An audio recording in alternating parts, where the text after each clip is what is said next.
Hey, this is the old gaming geezer, and welcome along to another episode of the Indeterminate stuff. Now, if you remember from the last episode, Bob Kerman was on Duna, and he's done some science. He's done some very, very important scientific research on the surface of Duna, and now he's getting ready to come back. He's in his ship, he's set up his engines, and he's taking off.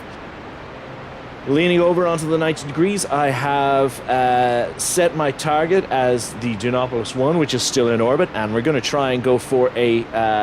I tried to go for a basically launch and rendezvous. Didn't quite get it. Had to go around a couple of times. I'm not able to do that. I really am not. I've never so very rarely successfully done that. But you know what? That's fine. That's fine. So we're getting up there... and at this point I realized, my God, it doesn't take a hell of a lot of fuel to get off Duna at all. I really over-designed this ship. I have more fuel. I probably have enough fuel to land and take off a couple of more times from Duna. But I'm not going to do that.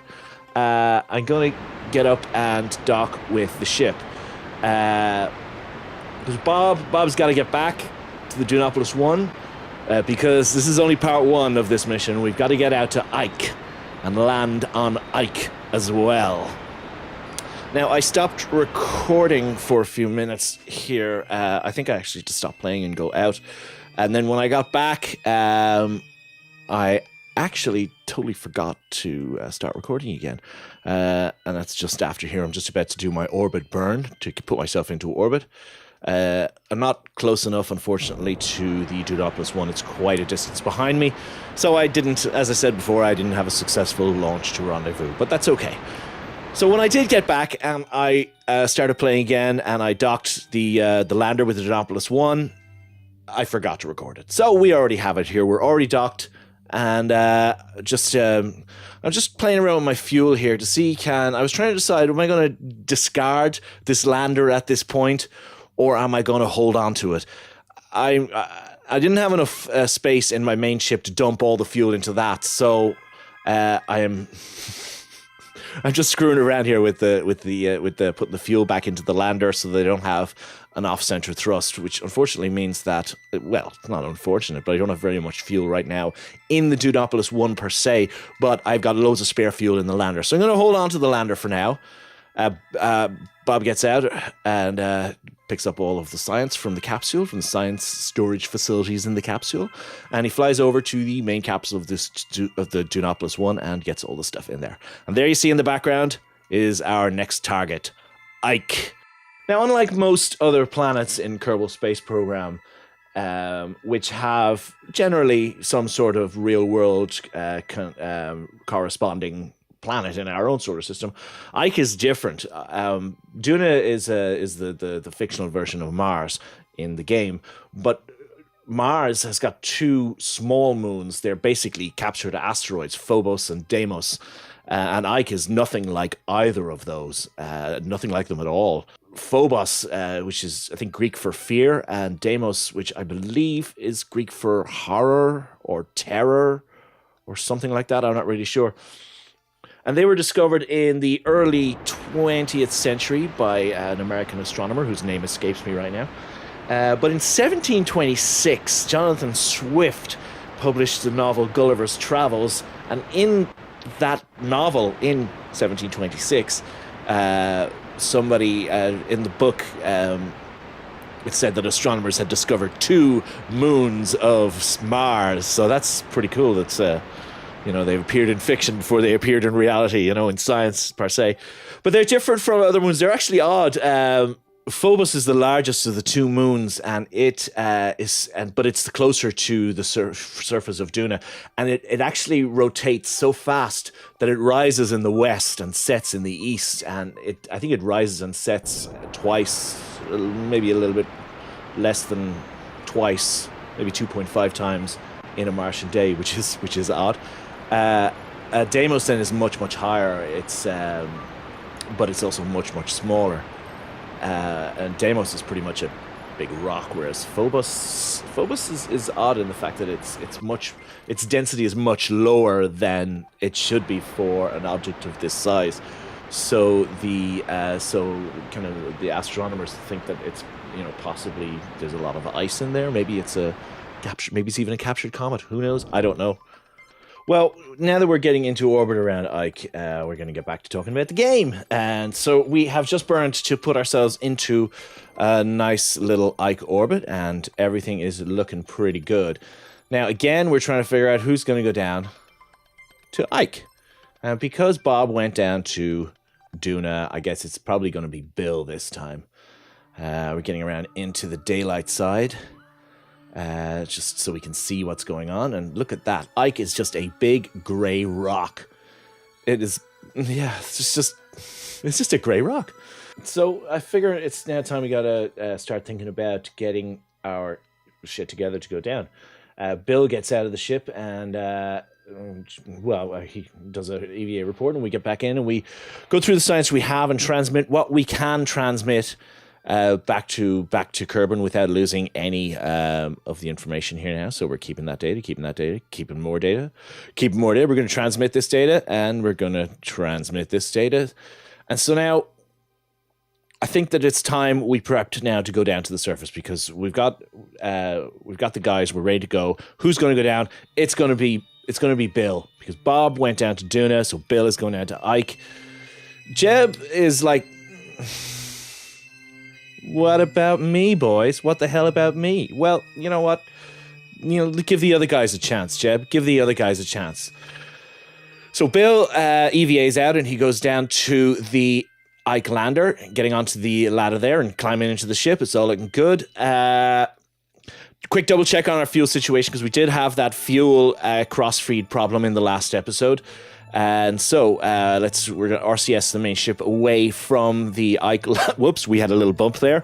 Ike lander, because the Ike lander actually has no RCS. And so we're getting into position where we can do a deorbit burn and get down to the surface. And so at this point, I activate the engine, and nothing happens. Something's wrong. Nope. We have fuel. The engine is activated, and nothing's wrong. Clicking around and everything, trying to figure out what's going on. Maybe we're controlling from somewhere else. I don't know what it is. I keep turning on and off the engine and throttling up and throttling down, checking to see do I have power by extending my my landing gear. And now, if you remember from last episode, the incident where we had the fuel crossfeed problem, I deactivated some of the fuel tanks, and this is what happened here. I have deactivated the fuel tanks, and I have forgotten. So Bill has obviously gotten out to try and take a look to see what's happening. Seeing, yeah, everything seems to be working fine. What could it be? What could it be? That's what Bill is thinking, but still nothing. And then, she tries to deactivate the engine, and then he spots it. There it is. The power to the fuel tank has been switched off. So the pumps weren't working. So now we're back on. We're back in business. To turn on the engine there, and we're back in business, and we're now doing our deorbit burn. Okay, excellent. Finally, that was a bit scary. However, we did have the backup in case that went wrong of the Duna lander, which still was almost completely full of fuel. So we could have gone down with the Duna lander. Who knows? Maybe we will go down with the Duna lander. And so Bill pops out the landing gear, and he's checking out the world below, the dark, dark, rocky surface of Duna. Of Ike. Duh! Of Ike. So here we are, we're coming down over the surface, coming down quite fast. Bill is looking out through the window at the dark, featureless surface of Ike below. There's nothing really there. We're coming down now. We're in the light grey surface of Duna. We're going to land in one of the lighter places. Maybe we'll move around to one of the darker places and take a look at that later. I don't know. I'm doing a test here on a landing system that somebody on the KSP forums described to me about sticking a maneuver node at ground level, and then so how long you have to burn, but it's not an exact thing, and I basically hit burned way too early.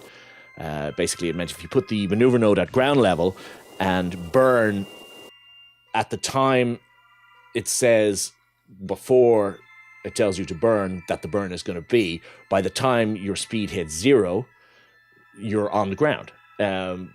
It's like a suicide burn, but it doesn't really work. It's not. The map mode is just not accurate enough to get a proper to get a proper fucking maneuver node. Oh my god, Connor, get this stuff out of your head. Okay, so we're coming down now. We're quite high up. You can see all the tiled textures on the surface of Ike, but that's all good. Bill is happy. He's checking everything out. It's all good. This is a featureless, barren wasteland, isn't it? There is nothing here at all. So now we're 6 kilometers up. Coming down quite fast. Oh, we're a hell of a lot less than 6 kilometers up. I do not have Kerbal Engineer on this, so we're coming down at a very high altitude, very high level on Ike. As you can see, we're about to land, and we're 6 kilometers above sea level. Not that Ike has a sea, of course. So we're dropping down nice and smooth, slowing right down. And we pop down, and we are landed on the moon of Duna. Bill Kerman is looking good. Gonna do a crew report, check everything out. Well done, Bill. You are now a Kerbal hero too. Well, you always were. You always were. So Bill gets out, collects all the signs from the bays, and then promptly falls off the ladder. Well, luckily the boys back in Mission Control missed that. Maybe there was a break in telemetry or whatever. So Bill gets out. He's taking some surface samples. He's got to plant a flag. What memorable words will Bill have for this first landing on the planet Ike, the moon of Ike? I don't like Ike. It's grey and boring. Okay. Okay, he doesn't like Ike. Well, you know, he does a quick gravity test by jumping, see how high he can jump. Well, you know, Bill doesn't like Ike. Well, yeah, I don't particularly like it either. It's horrible. There's nothing there. Well, you know, he gets up on the top of the capsule to see, can he see what's happening? Can he see far into the distance? I don't really know what he's doing. Maybe he's contemplating his lonely existence on this grey, featureless rock. Lone Kerbal, alone on this planet. Nobody with him. The loneliness in his heart is strong, overpowering. He is insignificant next to the size of this planet. And also insignificant is Lemwell Kerman, who has been alone on the moon for probably 2 years at this point. If you remember a few episodes ago, he crash landed on the moon, and he's still there. I haven't picked him up yet. Well, he's, you know, jumping. He's keeping himself happy by jumping because, well, he seems to be, you know, Lemwell's always been a loner. He's always been a loner. And luckily he's out there all on his own on the moon.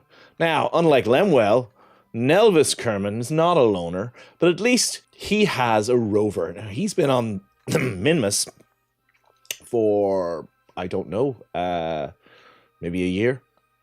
I can't remember. He was there. He's been there for quite a while. And he's still driving around, and he's still playing with the brakes on his rover, and still falling over. Yes, still falling over. Well, you know, there's a reason why the guys haven't brought him back. But, you know, he's able to get the rover back up. His snacks are holding out. He's going to be all right. But Jebediah was worried about Bill there all alone down on the surface of Ike. And he remembered that the Duna lander had loads of fuel left, so he jumped into the Duna lander. Now, this has nothing to do with Jebediah Kerman's desire to fly any rocket that just happens to be lying around, or to land on every single celestial body in the Kerbin system. It's just that, you know, Jeb was feeling like his friend was down, and he needed some company down there on the surface of the barren moon of Ike. And so Jebediah jumped in the lander, and he flew down, and he came into land only about 120 meters away from where Bill had landed. Because, you know, he cares. Jebediah Kerman can be called a lot of things, a lot of different things. But mostly, he can be called a good friend. And so he gets out, and he jets over to his buddy who's been alone there on the surface of Ike for, well, maybe a day. But, you know, Ike is so bland, it really gets you down. So Jebediah comes down, and he lands, and Bill comes out. Drops down like a ninja, of course. And there you go, two friends reunited. Okay, it's been like a day since they've seen each other, but, you know, they're reunited again. Look at them. Good friends they are. And good friends, as always, on an alien planet, the best thing to do is to jump. To jump in the low gravity of this planet, up and down. To lift Bill's poor down spirits. He's so happy now to have Jeb with him. But of course all things must end, and Jeb must go back to his ship and get back into orbit. And a fall like that, luckily he's far enough away from Bill that Bill didn't notice, because that never happens to Jebediah Kerman. No, really not. So Jeb gets back into his ship, and he's in. Bill gets back in his ship, because they're going to head back into orbit and meet up with Bob, who is still on the Dunopolis 1. But Bob shouldn't be jealous, of course, because he was on Duna last episode. Duna is much more interesting than Ike. And so we fast forward time a little bit there to get the Dunopolis 1. I'm going to try again to do a launch direct to rendezvous, which I have never successfully done. But we're going to do it anyway. So Bill lifts off from Duna, and he's flying over the landscape, trying to get up into a proper height. And there, look at that. A beautiful Duna rise over Ike. Isn't that fantastic? I love this game so much. It's so beautiful when things like that happen. Amazing. Really amazing.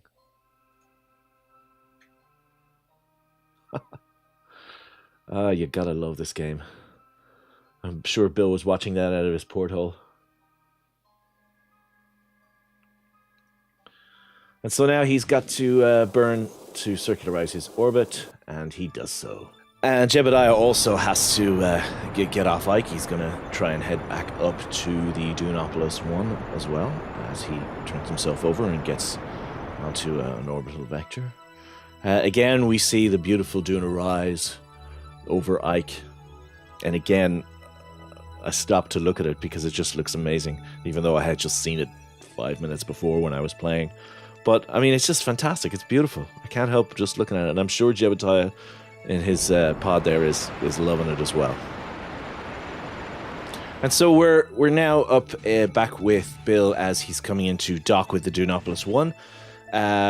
If you recall, the Icelander doesn't have any RCS, so I had to do very quite a tricky little dock. I basically had to get the position onto a vector where I was going to pass close enough to the docking port so I could then reduce my speed, my relative velocity to 0, and turn around and then thrust towards the docking port. And it worked first time. Excellent. I was very pleased.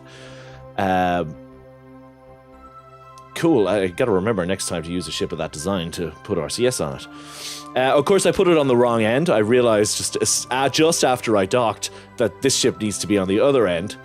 So I had to undock with the Dunopolis 1, which does have RCS, spin the Dunopolis around, and then come back in and dock with the lander again on RCS. But of course, the lander had started to spin very slightly when I undocked from it, so I had to get in there really fast to get to dock before it spun out, and would have been crazy, would have been terrible to do. And there's Duna again rising above Ike. Oh, it's beautiful. Really beautiful. Love it. So we also have to do exactly the same thing with Jebediah in the Duna lander. Now, when I docked the Duna lander back with the Dunopolis 1 after we landed on Duna, I was moving around my fuel and I took out all the RCS out of the RCS tanks. And I'd forgotten I did this until I was about to dock. And so that was fun.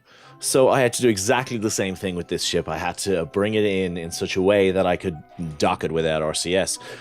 And of course, I didn't think, I had an alternative, but I did. And of course, because this is Jebediah flying this ship, he got a little bit overexcited. And he thrust a little bit too hard and wobbled the ship a little bit too much. And struck the docking port on the Dunopolis 1 and bounced away. He tried to correct, but too much, and the two ships have collided now in orbit.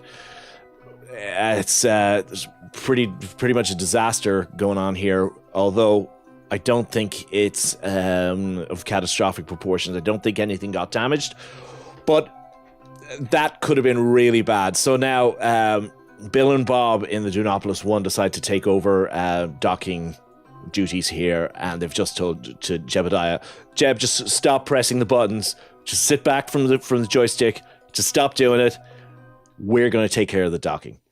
So Bill and Bob take over, and they get the ships lined up again properly, and they come in for a nice, sedate, and drama-free docking, because drama-free dockings are what we want. Because when you've got drama in docking, Kerbals die, and we all know that it's already it's not easy being green. But these guys, you know, people like Jebediah, sometimes they make it a little bit harder. And he's a good friend, but he's a little bit of a careless pilot. And so Bill, Bob, and Jebediah are back in orbit. Jebediah gets out actually and has a quick look at the damage, and it looks like there's nothing seriously wrong with the ship. Everything seems to be okay. So Jebediah gets back into the Dunopolis 1. I suppose they've got to wait now for their return window, their Duna Kerbin window, which is quite a ways off. It's about 2 years away, 2 years away at this point. So they're going to be stuck here for a while. Maybe they've got enough fuel to do another couple of landings. Who knows? Well, this is the Old Gaming Geezer. I'm going to sign off for now. If you like this video, hit like below. If you really like this video, maybe you'd like to subscribe. Who knows? Good night, farewell, auf Wiedersehen, adieu.